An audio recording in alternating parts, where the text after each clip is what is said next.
This desktop PC and this gaming laptop both have Nvidia RTX 5090 graphics inside, so they should perform about the same, right? Wrong. The difference isn't even close, which is why I've compared both in 25 games at 3 resolutions to show you all the differences. The laptop version of the 5090 uses Nvidia's GB203-400 die, which is actually the chip the desktop 5080 uses. As a result, the desktop 5090 has a whopping 107% more CUDA cores compared to the laptop version. The desktop's max power limit is more than 3 times higher than the laptop version, allowing it to clock higher, and the desktop has 33% more VRAM capacity with double the memory bus. So sharing the same RTX 5090 naming is basically the only thing these two GPUs have in common, which is a bit misleading. I could easily see someone who doesn't follow this stuff buying the laptop 5090 thinking that they're gonna get a similar performance experience to the desktop 5090, but that's just not the case.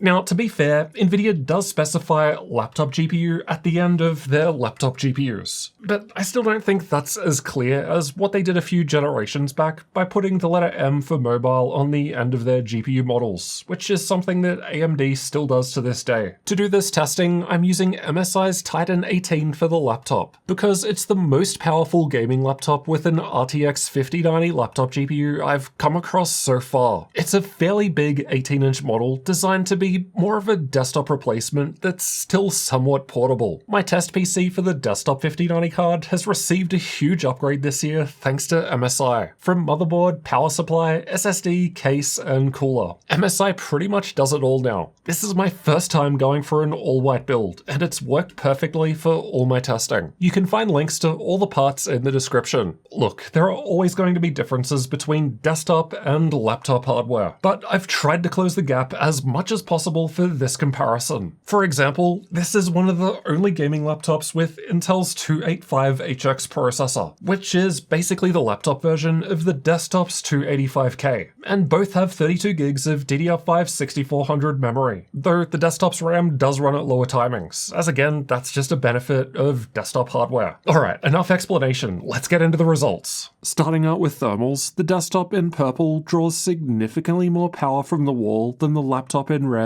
in games, using almost 2.8 times more power in Alan Wake 2, about 2.5 times more power in The Last of Us Part 2, and about 1.8 times more power in Stalker 2. But despite using way more power, the desktop still runs significantly quieter compared to the laptop.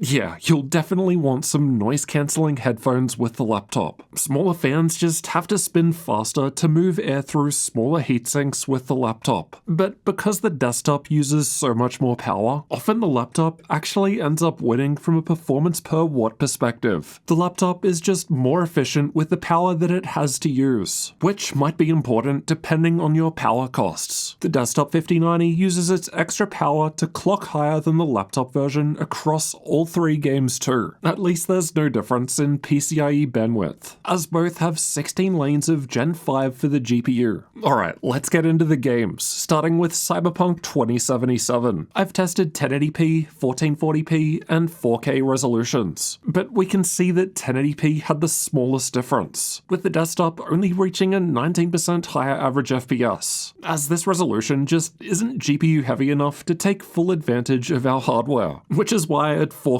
the desktop was reaching 113% higher average FPS, or more than twice as many frames. The desktop maintains its massive lead with ray tracing and DLSS enabled. Even the desktop's dips in performance, as shown by the 1% lows, are higher than the average FPS coming out of the laptop, which is just an insane performance difference for 2 GPUs that share the 5090 naming. Metro Exodus with ray tracing had the biggest performance gap between the laptop and desktop out of all 25 games tested at 1440p and 4K, with the desktop almost reaching 2.5 times the average FPS of the laptop. Crazy stuff. But some games like Apex Legends only had minor differences, with the desktop reaching a 28% higher average FPS at 4K, with no difference seen at lower resolutions due to its 300 FPS frame cap. More demanding games like Black Myth Wukong, on the other hand, were just miles better on the desktop, with or without ray tracing enabled. Most of the games were more like Flight Simulator though, where the differences were smaller at 1080p and then much larger at 4K. In fact, that's so much the case that it's really not worth me wasting your time individually talking through the rest of the 20 games that I've tested. So I'm just going to skip through all of the results on screen now. Feel free to pause the video if you want a closer look at any of these results. The reason I test so many games is so that we can get a much more accurate average result from a wider selection of games, which allows us to draw a better conclusion. In other words, more data equals more better. Let's take a look at the average differences next. On average, over all 25 games tested, at 1080p, the RTX 5090 desktop GPU was only 30% faster when compared to the RTX 5090 laptop GPU. That sounds like a lot for two products named the same, but you ain't seen nothing yet. 1080p just isn't demanding enough to best utilize the GPUs, so let's move on. At 1440p, the desktop card was now 53% faster than the laptop when averaging all 25 games tested. Best case, a couple of the games were reaching double the laptop's FPS on the desktop, and this resolution is probably currently most common for gaming laptop screens. But things get really crazy at 4K, where the desktop was now 96% faster on average. That means that in most games, the desktop was almost offering double the FPS of the laptop. Now, the gaming laptop still ran pretty much all of these games at playable frame rates without upscaling at 4K, which is impressive for its size. But at the end of the day, the desktop 5090 just destroys it. Here's how the frame rates look if we instead take the average of all 25 games at all resolutions. I think this better allows us to visually see how much better the desktop is in a quick and easy summary. So the desktop 5090 was better than the laptop 5090 in every game, surprising absolutely no one. But what about the price difference? Pricing and availability will change over time, so check the links below the video for updates and to see if there are current sales. If we find any good gaming laptop sales, we'll add them to our gaminglaptop.deals website. We update that every day so you can save the most money on your next gaming laptop. So check it out with that link below. Right now in June 2025, we're looking at around $4,677 for a similarly spec'd desktop PC to what I've tested in this video, with most of that cost coming from the graphics card. And I've chosen the cheapest 5090 currently on Newegg. But you could also cut back on some of the other parts to bring that total down a bit without reducing performance much. The laptop, on the other hand, is $5,800, or around $1,100 more money. I suppose we didn't include a screen, keyboard, and mouse in the desktop build, which the laptop has built into it. But even if we picked out some nice ones, the laptop is still easily far more expensive. Now, to be fair to laptops, MSI's Titan is literally the most expensive option available. Other RTX 5090 laptops start from $1,800 less at the moment, and ultimately, I'd expect them to perform about the same in games. From a cost per frame perspective, obviously the desktop is doing better. Not only does it cost less money, but it performs significantly better in games too. And it's this combination that gives it better value compared to the laptop. That said, a cheaper 5090 laptop would offer much better value. The Titan is just an insane best of the best option. Ultimately, it's going to come down to whether or not you need portability. If you do, then good luck taking something like this to school or the office. In that case, you might be more willing to pay the premium associated with a gaming laptop. That said, although this laptop definitely is more portable compared to this desktop, this isn't exactly a thin and light model. Plus, you could absolutely build a much smaller desktop PC than this. But even so, some people just don't have enough space for a permanent desk setup compared to a portable laptop they can take with them. Fact is, gaming laptops just take up less space compared to a desktop, especially once you factor in the extras like the touchpad, keyboard, and screen. Basically, it all comes down to your personal use case and your personal preference. Something that's right for one person isn't going to work for someone else. Everyone's different. Personally, I like to have a somewhat powerful desktop PC as I'm pretty much always sitting at my desk, so I might as well take advantage of that extra extra performance. And I can combine that with a portable laptop that still has enough power to do video editing when I travel to events like Computex or CES. Another thing to consider is the desktop PC is going to be way easier to upgrade in the future. You just can't take out the CPU and GPU in most laptops. That's a very rare feature, so if you wanted to change those in the future, you would have to buy a whole new laptop and sell the old one. Not exactly cost effective compared to just pulling out the GPU of this system and then putting a new one in a few generations time. So yeah, different machines for different people with different use cases. Both can run any modern game at 4K max settings. I think the main thing is whether or not you need portability. If you're considering an RTX 5090 gaming laptop, maybe hold on a moment and watch this video next, because the 5090 laptop GPU isn't actually that much better compared to last generation's 4090 GPU, and the 4090 is far cheaper too, so I'll see you in that one next.